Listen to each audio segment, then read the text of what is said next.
Já comprou todas as prendas de Natal? Lembrou-se da sua? Estamos a oferecer 40 passes anuais da Zone e um deles pode ser seu. Assine hoje até 55% de desconto e habilite-se a ganhar. Tudo em observador.pt. Ora, bem-vindos à segunda parte da Vichy Soase. Connosco hoje temos o João Miguel Tavares, que é colunista do Público, também apresenta com o Rui Ramos o programa e podcast E o Resto é História aqui na Rádio Observador. É jornalista e, porque faz sentido recordá-lo também nesta semana, foi o organizador das comemorações do 10 de junho de 2019, que foi ali no ano 1 AP, antes da pandemia. Bem-vindo, João Miguel Tavares. Há 6 anos, no 10 de junho, disse o seguinte no discurso: a falta de esperança e a desigualdade de oportunidades podem dar origem a uma geração de adultos desencantados, incapazes de acreditar num país meritocrático. Já chegámos aí? Esses adultos desencantados são aqueles que agora, antes, depois, saíram no sofá para votar em André Ventura? Acho que parte deles, sim. Sabes que esse discurso de 2019 não foi apenas o do ano antes da pandemia, foi também o do ano zero do Chega, porque o Chega foi oficialmente fundado em 2019. Portanto, o discurso tem ainda essa ironia de coincidir no tempo com, digamos assim, essa ascensão que depois seria muito vertiginosa do André Ventura. Eu, quando releio o discurso de 2019, assim, modéstia à parte, acho que está lá bem identificado o rumo para o qual o país se dirigia e esse desencanto que eu sempre senti que estava a tomar conta das pessoas. E, portanto, eu não acho, de facto, que ele seja independente daquilo que foi a ascensão do Chega. E também porque nesse discurso eu colocava também a tónica na altura até foi muito criticado por isso, naquela divisão entre o nós e o eles. Era aí que eu ia a seguir, que é, no mesmo discurso... já te estou a estragar as perguntas. Não, mas conclui, porque até era noutra perspectiva essa ideia do eles e do nós. Sim, nós podemos falar nisso. Eu acho que na altura aquilo foi um bocadinho mal interpretado, mas eu falava do nós e do eles e também falava de outra coisa que eu acho que é um sentimento muito prevalecente na sociedade portuguesa, que é a destruição, ou pelo menos o elevador social estar francamente avariado. Eu noto isso também, não tenho o privilégio de ter muitos filhos, não é? E eu noto isso quando eles crescem e também dos amigos à sua volta, quer dizer, esta geração já não tem a garantia que a nossa geração teve de irmos viver melhor do que os nossos pais, tal como os nossos pais viveram melhor do que os nossos avós. E, portanto, essa interrupção é, evidentemente, uma interrupção traumática, porque, historicamente, não era assim que acontecia, não é? Tinha havido sempre evolução, geração após geração, e agora, de repente, há aqui um corte que cria muita frustração, e é um corte que também tem a ver com aquilo que são as condições económicas do país e o seu próprio envelhecimento, não é? A sua própria demografia, que tudo isto junto são uma série de desafios que nós não sabemos muito bem como responder, mas sobretudo para mim isso é o mais grave. Acho que não são muitas vezes levados a sério. A política portuguesa e esse discurso, e depois ganhou um título, que até foi o título que o Público lhe deu, nem sequer era meu, mas acabou por ficar esse título, e depois também, quando eu reuni o discurso num pequeno livro, também foi esse o título que ficou, o Dê-nos Alguma Coisa para Acreditar. Há uma geração que ficou sem uma espécie de horizonte de esperança, e isso evidentemente é um problema dramático, que implica, a meu ver, que a qualidade da política portuguesa suba de nível, não é só da portuguesa, não é, porque isto é um fenómeno transversal a outras sociedades, mas implica que a nossa qualidade dos nossos políticos suba de nível. E eu acho que essa subida de nível ainda não é perceptível. E isso também explica boa parte do sucesso do Chega. Nesse mesmo discurso, nessa ideia da distinção entre o eles, que seriam os políticos, as instituições, as várias autoridades, as altas entidades do Estado, não é? E o nós, que seriam as pessoas, das nossas relações pessoais, entre as várias críticas feitas ao Chega, o chamado populismo de André Ventura não ajudou a fazer essa aproximação entre o nós e o eles, pessoas que desacreditavam completamente o eles. Ou seja, o Ventura não personifica o eles para vários desses nós, uma vez que, ou seja, as pessoas aproximaram-se da política por aquela via, não é? Sim, eu percebo o que tu estás a dizer. Eu acho que sim, ou seja, quando há quando quando os tempos se extremam, não é? E quando nós entramos naquilo em que nós sentimos que há algo de muito fundamental que começa a estar em causa, dá-se este paradoxo, muitas vezes, que nós achamos que as pessoas estão desencantadas com a política, mas ao mesmo tempo a abstenção está a descer, não é? Portanto, há uma maior intervenção das pessoas politicamente naquilo que é a sociedade, e por esse aspecto pode-se considerar que isso é positivo. Agora, é uma intervenção zangada, muitas vezes, não é? Quer dizer, não é uma intervenção sensata, é uma intervenção zangada. Portanto, sim, é verdade que os nós estão mais próximos da política, mas aqui esse eles, nesse discurso, não é só os políticos e as instituições, é mesmo uma espécie de elite cultural de um país dual que dialoga mal um com o outro. Ou seja, o nós, muitas vezes, é aquele povo sem voz, enquanto eles são não só os políticos, mas também nós, jornalistas, comentadores, as pessoas que têm acesso àquilo que é um espaço público, não é? E que muitas vezes, eu acho que nós aí também temos falhado, não fazemos o devido esforço para compreender o mundo em que nos estamos neste momento a viver e em que nos andamos a deslocar. Há um esforço de compreensão que muitas vezes é um esforço jornalístico, eu acho que nós, nos jornalistas, também temos aí um grande papel a desempenhar, em que todos têm que fazer melhor o seu trabalho. Isso para mim é muito claro. Mas também disse que há aqui uma responsabilidade também de jornalistas e comentadores no estado da situação. No programa na SIC Notícias, depois circulou um certo dizendo que este grupo não conseguiu de alguma maneira furar a bolha e por isso não perceberam a razão porque os portugueses votaram no Chega. O que é que fez afinal os portugueses votarem como votaram? Eu acho que os votantes no Chega são tão diversos entre si que é difícil uni-los numa coisa que não seja só o descontentamento. Isto não tem nada de original, toda a gente o diz e é verdade, não é? A grande força do Chega, repara, é por isso que eu sempre fui muito cético em questão às linhas vermelhas. Eu sou cético em relação às linhas vermelhas desde 2019 e desde 2020, praticamente desde o surgimento do Chega. Porque sempre me pareceu muito claro que a grande força do Chega é o facto de ser colocado de lado, no prato. E, portanto, isso faz com que uma personalidade carismática e populista como o André Ventura seja um ímã que atrai todo o tipo de descontentamento. E é a única coisa que une aquelas pessoas que votam no Chega, não é? Se nós André Ventura estará à parte. Numa sala... Uhum. Desculpa, não percebi. Por André Ventura à parte, portanto, é melhor introduzi-lo no sistema, eu acho que é melhor normalizá-lo. Sim, é melhor assimilá-lo para lhe tirar força. Eu sei que isto é uma coisa, não só é chocante para muita gente, como pode ser paradoxal. Os meus amigos, nós, inevitavelmente, acabamos sempre a fazer aquelas comparações ad Hitler, não é? Ou seja, nós olhamos para aquilo que é uma direita radical em ascensão e vamos todos ser remetidos para a Alemanha da década de 30.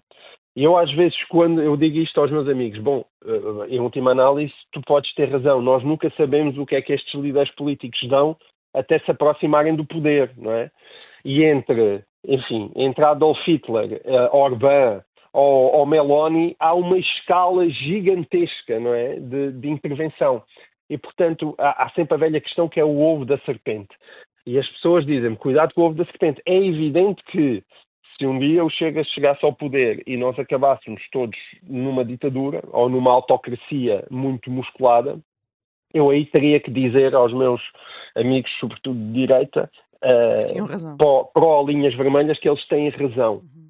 Eu não me parece que Ventura seja isso, mas sobretudo aquilo que eu estou bastante convicto é que enquanto as cercas sanitárias e as linhas vermelhas estiverem muito traçadas, de forma muito musculada no território, o André Ventura vai continuar a crescer. E, portanto, os seus inimigos são aqueles que lhe estão a fazer o seu maior favor. Essa sempre foi a minha tese, o que não significa que eu não possa estar errado, note-se. Eu posso estar errado. Às vezes gostava era que o outro lado estivesse um bocadinho mais atento a este tipo de argumentação, em vez de nós caímos naquelas dualidades de índios de um lado e cowboys do outro, que é uma coisa...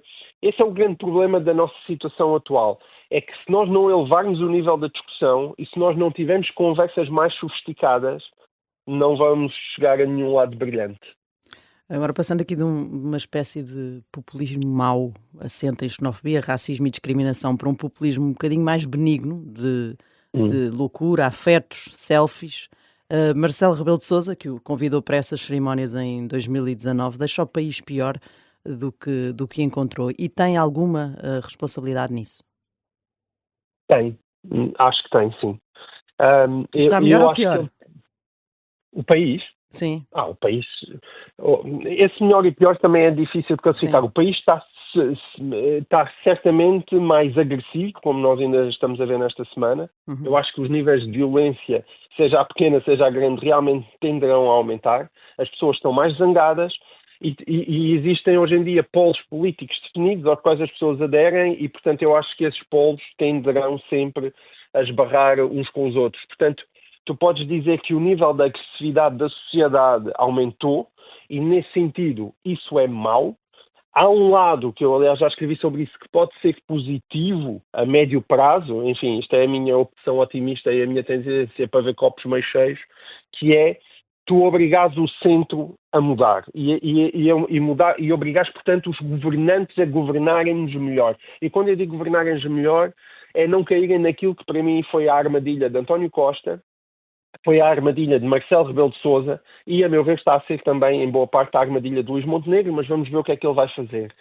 Que é ser gente que acha que estar no governo é uma mera gestão do poder e ser gente que não acredita em nada de substancial. E quando eu digo não acredita em nada substancial nenhum deles tem a ambição de levar o país do ponto A para o ponto B, para eles governarem gerindo as pratas da melhor maneira possível. Não estou a dizer, as pessoas tentam mudar uma coisinha aqui, uma coisita ali, mas não me parece que eles estejam, e Marcelo não esteve à altura do tempo em que vive, acho que António Costa não esteve à altura do tempo que viveu, e tenho muitas dúvidas que Luís Montenegro esteja à altura desse tempo.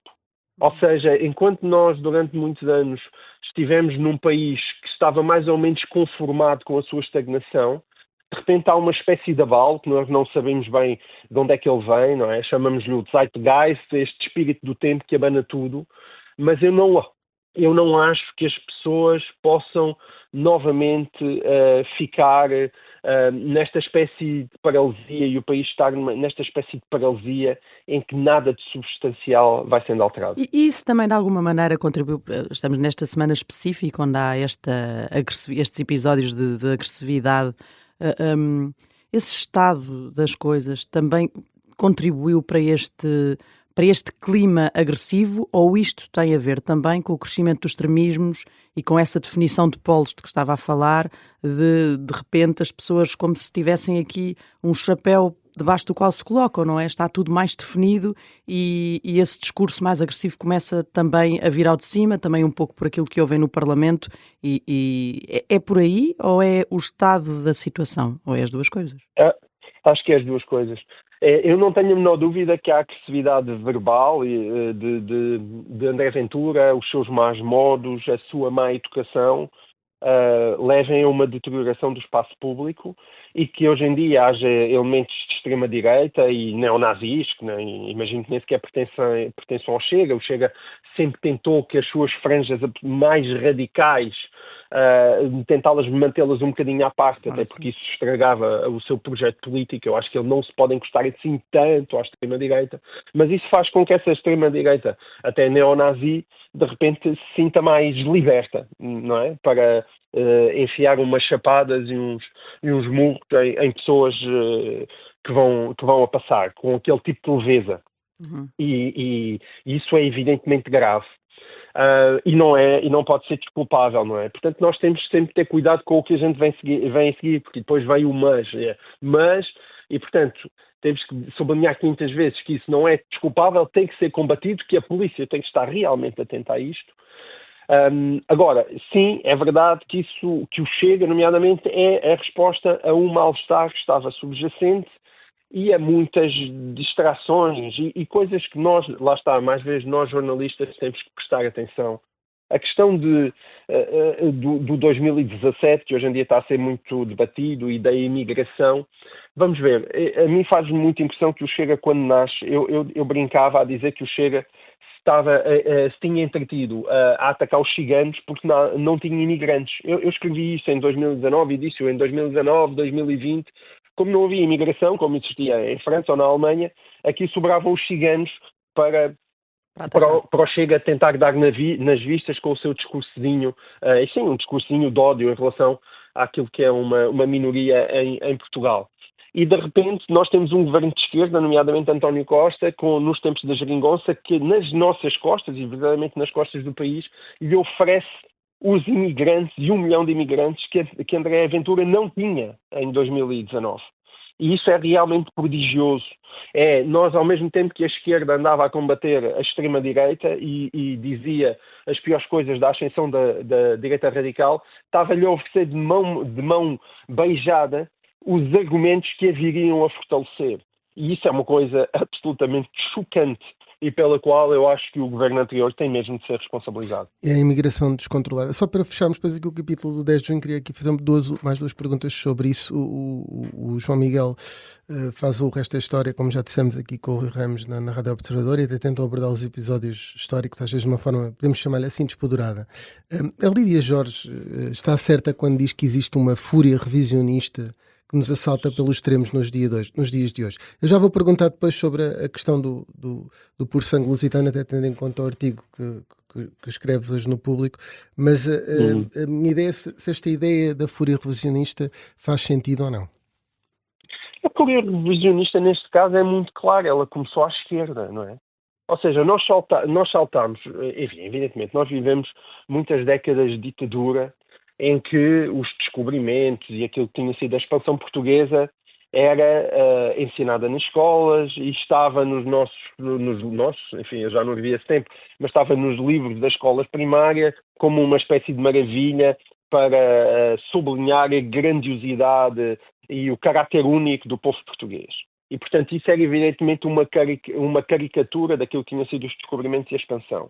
Mas depois, nos últimos anos, especialmente com aquilo que é, enfim, a ascensão daquilo que hoje em dia nós chamamos o wokeismo, mas que, enfim, já estava também ao contrário em boa parte, às vezes de outra maneira, na historiografia portuguesa após 25 de Abril, tu tiveste uma espécie de caricatura contrária, que para tornares abjeto tudo o que se passou durante a ditadura de Salazar, tu então decidiste sublinhar a traço grosso o contrário. E então os descobrimentos e a expansão perderam todo o seu caráter heroico para se tornarem em algo apenas puramente infame. Ora, tão ridículo é a interpretação de uma expansão feita apenas de glórias, como é ridícula a interpretação de uma expansão feita apenas de horrores e de maldade. E isso é, ainda por cima, porque dá-me a ideia que é uma espécie na mesma de etnocentrismo ao contrário. As mesmas pessoas que achavam que eram as melhores do mundo, hoje em dia acham que são as piores do mundo, no sentido de fomos nós, com a nossa super capacidade de atuar na história da humanidade, que causámos todos os males aos países que nós tocamos. E isso é, obviamente, também um total absurdo. E isso leva-nos precisamente a esse outro ponto, que é a escritora Lídia Jorge, e que podemos dizer o presidente Marcelo também, contestam a ideia de uma espécie de puro sangue lusitano. Sobre essa referência, o João Miguel, até no texto que escreve no Jornal Público, até diz que tudo bem, que concorda com essa frase, mas depois também diz que o excesso de passado apenas serve para manipular politicamente o presente e critica-os por não darem o outro lado e por se focarem apenas na parte, se quisermos, mais dos horrores dos descobrimentos. Eles estão a falhar e ao só contar a história pela metade, estão a tentar de alguma forma manipular politicamente o presente, a Lídia Jorge e o presidente Marcelo, ou isto faz sentido, e posso dar aqui 1 ou 2 exemplos, quando temos pessoas da órbita do Chega a criticar a seleção de sub-17 porque são todos de descendência africana, ou porque numa determinada foto não aparecem jogadores brancos, quando temos André Ventura a partilhar uma foto da Liga dos Nações apenas com jogadores brancos, em que é cropado cortada a foto quando aparece o Nelson Semedo. Faz sentido falar nisto, neste contexto, ou há aqui uma manipulação do presente por não se falar também dessas coisas boas desse período histórico? Quando tu fizeste a pergunta, disseste, quando citaste a parte do sangue puro, que nós não temos nenhum de nós tem sangue puro, tu disseste, tudo bem, o João Miguel, eu até concordo com isso. Não é tudo bem nesse sentido. Não se trata apenas de concordar, eu celebro isso. Uhum. Porque como bom cosmopolita que também sou, eu celebro evidentemente o encontro de culturas.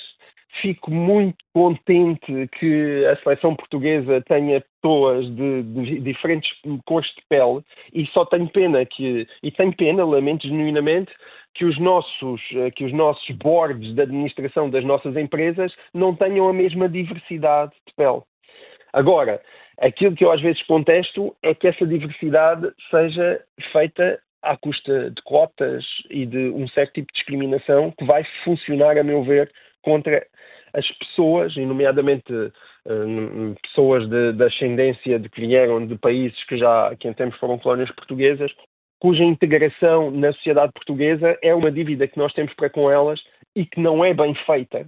A imagem que o João Miguel usa acaba por ser que os Calema no Estádio da Luz fizeram mais por uma pacificação desse passado com o presente do que propriamente os discursos de Marcelo e Lídia Jorge. Não será uma leitura abusiva esta? Sim, não é bem uma pacificação. Aquilo que eu queria chamar para a atenção em relação ao concerto de Calema, só para enquadrar, os Calema são um duo de dois irmãos de São Tomé e são os primeiros artistas em nome próprio que conseguem tocar num estádio como o Estádio da Luz. Ou seja, isso nunca aconteceu com portugueses de Portugal, que originariamente de Portugal. E eu celebro isso. E o que eu achei é que as pessoas que falam do sangue, que nós não temos sangue puro, muitas vezes esquecem-se de celebrar isso.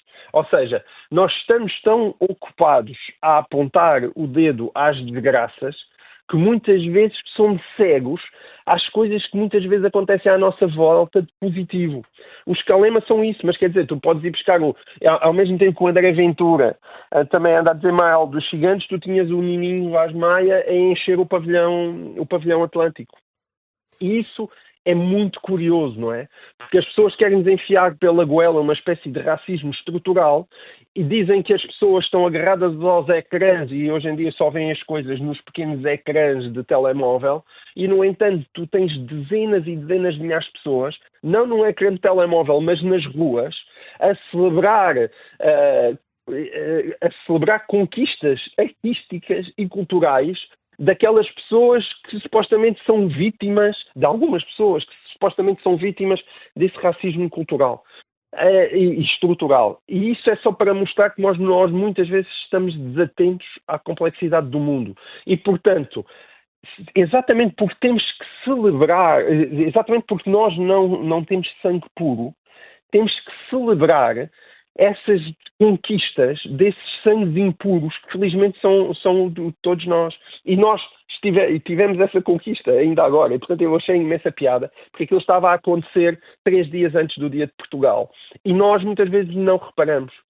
E então, muitas vezes o que acontece, para voltar à história dos nós e dos eles, é que nós temos elites que acham que estão muito atentas ao mundo, mas na verdade estão elas próprias fechadas na tal bolha, em que conhecem muito menos do mundo do que aquilo que elas acham que deviam conhecer, do que aquilo que elas pensam que conhecem e que realmente deviam conhecer. E, portanto, eu insisto que acho que todos nós, eu também não me estou a pôr fora disso, temos que furar a tal bolha para ir ao encontro realmente do mundo que nós estamos a ter muitas dificuldades em compreender. E que, evidentemente, nós tendemos, até porque isso acontece sempre nestas alturas de urgência e de radicalismos, que é cada um se enfia na sua trincheira, mas que quando cada um de nós apenas se enfia numa trincheira, aquilo que vai acontecer é evidentemente cada um a disparar do seu lado. Não existe nenhum espaço de encontro enquanto cada um apenas se mantiver na sua trincheira. E, portanto, eu não tenho a menor dúvida que André Ventura quer cavar aquela trincheira. É naquela trincheira que ele se enfiou, está cada vez mais acompanhado nessa trincheira e, portanto, não tem nenhum interesse particular neste momento em sair dela. Eu acho que são as pessoas mais abertas, mais cosmopolitas e que também se acham mais progressistas, provavelmente têm que fazer esse esforço e muitas vezes não fazem. Sim. O presidente Marcelo está a terminar o mandato. Henrique Gouveia Melo é neste momento o favorito à vitória nas eleições de janeiro do próximo ano. É preocupante, como alguns dizem, ter um militar na presidência?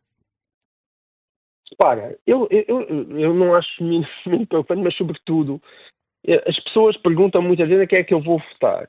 E eu digo, bom, há pessoas em que eu não vou votar de certeza porque conheço-as e acompanho o seu percurso ao longo de décadas. Eu acho difícil dizer que não vou votar numa pessoa que eu não conheço. O problema mas por outro lado é mais fácil dizer que se vota numa pessoa que não se conhece, que ainda não se conhece o pensamento e do pouco que se conhece também ainda é muito pouco definido, não é? Muito pouco. Muito pouco definido. Exatamente, muito pouco, portanto eu não faço ideia. Agora, o que eu acho às vezes extraordinário é que as pessoas tenham grandes conclusões sobre Gouveia Melo quando nós ainda não sabemos nada dele.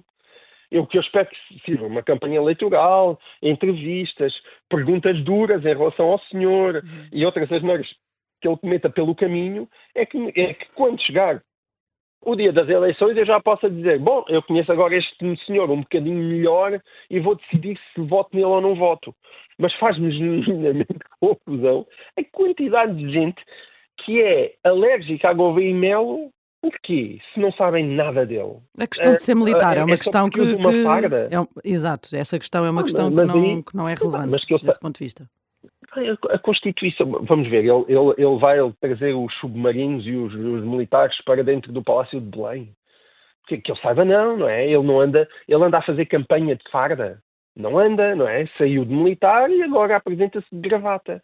Portanto, para mim, ele ser militar foi uma profissão que ele desempenhou e na qual se destacou verdadeiramente numa altura que, convém recordar, os civis de facto falharam. E, portanto, essas coisas de desvalorizarem muitas vezes também o papel dele na história da vacinação. O que é que os portugueses viram? O que os portugueses viram é que havia um senhor chamado Francisco Ramos que estava a liderar a campanha da vacinação de uma forma trágica e que teve que ser colocado de lado para vir. Agora vem este senhor que, felizmente, as pessoas, isso é bom, hein? As pessoas ainda atribuem ao militar uma espécie de ética diferente, não é? Uma ética, ou seja, de alguém que tem uma espécie de educação que o faz ser, digamos assim, uma pessoa mais séria, mais preocupada, mais justa, não é? Com as suas regras, daquelas regras da hierarquia militar, e que através, ao aplicar essa cultura, fez com que o processo de vacinação corresse bem. Eu acho que isso deve ser desvalorizado. Não é? E organizariam 10 de junho a convite do Almirante? Não faço ideia, sei lá, primeiro tenho que o conhecer, mas não tenho nada contra. Eu, quando aproveitei o convite, eu não aceitei logo o convite na altura do Marcelo Rebelo de Sousa, pensei um pouco, mas depois já estava como o Ruben Amorim depois de chegar ao Sporting, do género, isso correr bem, eu achei isso correr bem, já sabia que havia muita gente para quem eu irritava, mas isso também era para mim uma motivação, que era poder irritá-los mais um bocadinho. Eu tenho esta costela de contrarian, eu gosto de às vezes chatear as pessoas. João, estamos mesmo quase... Portanto, aproveitei. Sim, desculpa. Estamos mesmo quase a acabar, mas queria só ir aqui dois temas, que é Luís Montenegro e José Sócrates. Eu queria lhe perguntar se deixaria os seus filhos com Luís Montenegro, ou como ele já tem 12, 17, 19 e 21 anos, tem medo que ele fizesse dois deles sócios da Spin não Viva? Não deixaria. Quer dizer, acho que não deixaria, não.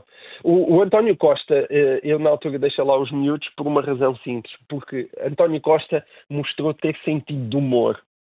E isso é uma característica dele, que às vezes até é perigosa, porque torna as pessoas mais sedutoras e, sobretudo, quando as pessoas têm, enfim, não fazem as coisas mais certas, isso pode ser um perigo. Eu nunca notei que Luís Montenegro tivesse esse sentido de humor. Portanto, eu nunca deixaria, até porque nunca seria convidado. Enfim, ia-lhe perguntar agora se acredita que o Luís Montenegro tem condições para ficar lá aos 4 anos, mas isso é muito imprevisível de perceber, até mesmo para quem fura a bolha. Condições, eu acho que em teoria ele tem. ele tem condições, não é? Mas até pela fraqueza do próprio PS, até porque o Chega também vai estar a meditar qual é que deve ser o seu caminho, ou seja, o Chega está neste momento também na encruzilhada que é, vou ser mais Orbán ou vou ser mais Meloni? É isso que está na cabeça de André Ventura, que mais uma vez é uma pessoa que não acredita em nada, note-se, que isso tem sido a nossa desgraça. Temos líderes, até os nossos líderes mais conhecidos são líderes que, na verdade, quando nos perguntam, mas dentro de ti, o que é que tu queres para o país? Eu acho que eles não querem simplesmente querem poder, é isso que querem. Portanto, o Luís Montenegro tem, como que ele quer muito poder e é esperto, portanto pode ser que se aguente, mas assim, é imprevisível. A última questão antes de irmos ao Carne ao Peixe, que também será muito rápido. Escreveu um dia que ver José Sócrates apelar à moral na política é tão convincente quanto a defesa da monogamia por parte de Cicciolina, entre outros mimos com que brindou o então Primeiro-Ministro nesse artigo de opinião, e até lhe valeu um processo que depois creio que foi resolvido e arquivado. Sendo uma das vozes no espaço público mais críticas de José Sócrates, sente-se de alguma forma vingado por o antigo Primeiro-Ministro ir a julgamento no âmbito da Operação Marquês? Não, vingado é uma péssima expressão. Eu não tenho nenhuma acrimónia em relação a José Sócrates. Não, eu não tenho. Ou seja, a mim o que me chateou muitas vezes não foi. Desculpem lá, isso deve estar a entrar aqui o barulho de uma ambulância. Não, está ótimo. É uma zona muito. O meu problema não foi tanto com o homem que nos enganou, mas foi com o país que se deixou enganar. Foi mais uma vez a bolha e o nós e o eles, não é? Foi a quantidade de gente distraída para alguém que manifestamente não era sério e não estava com condições para exercer aquele cargo. Embora tivesse qualidades políticas bastante visíveis. Mas não, eu não tenho esse... Não se trata de... Era uma questão de ideias e não propriamente à pessoa, embora as ideias daquela pessoa também tivessem muito a ver com o caráter ético.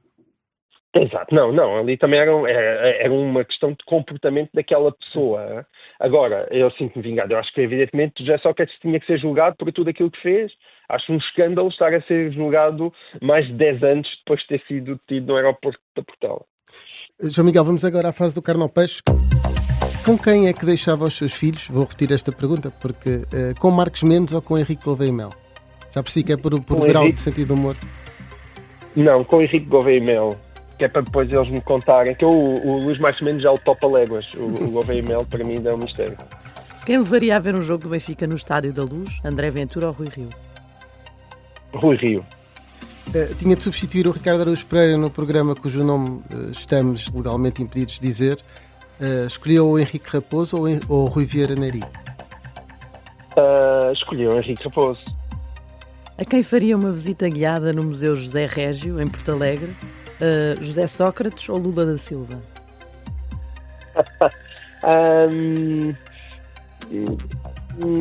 Talvez a José Sócrates.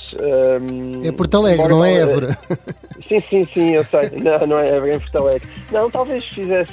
Eu não conheço pessoalmente o José Sócrates e nunca quis propriamente conhecer.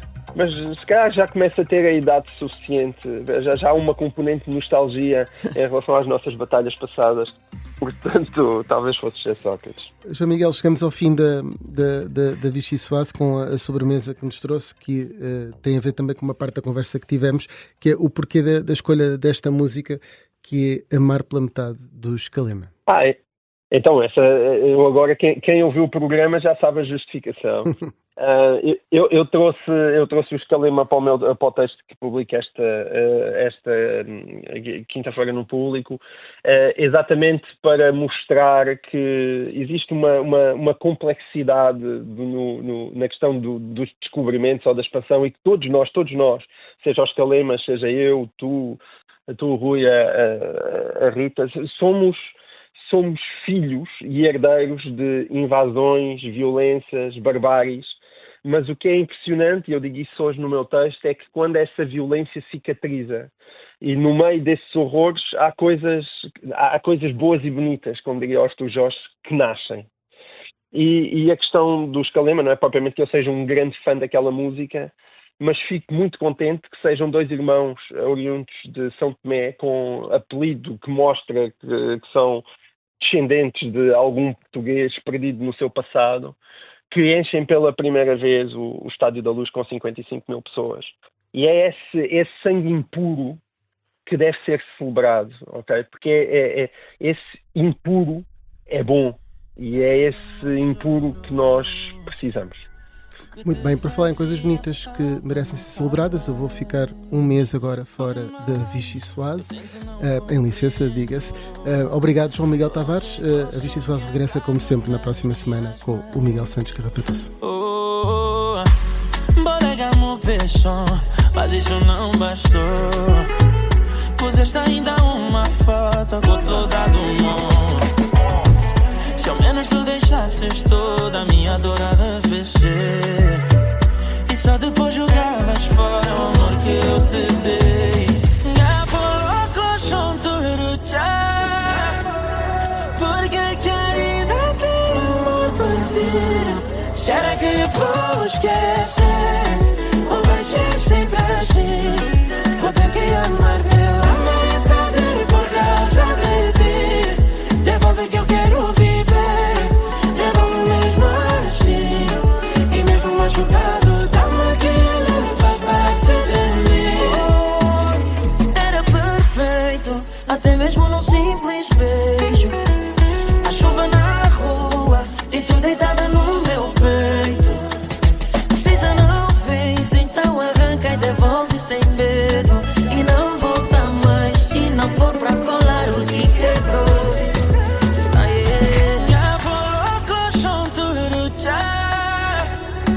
Porque querida tem amor por ti.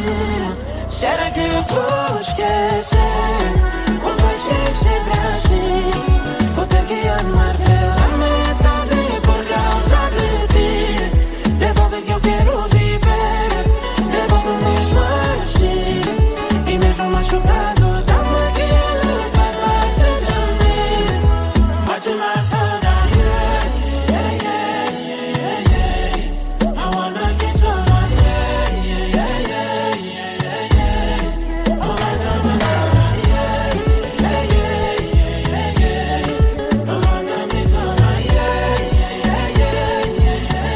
Será que eu vou esquecer? Ou vai ser sempre assim? Vou ter que amar pela metade por causa de ti. Devolve que eu quero viver, devolve mesmo assim. E mesmo machucado, dá-me aquilo, faz parte de mim. Se outra metade não te faz falta, arranca logo e me entrega.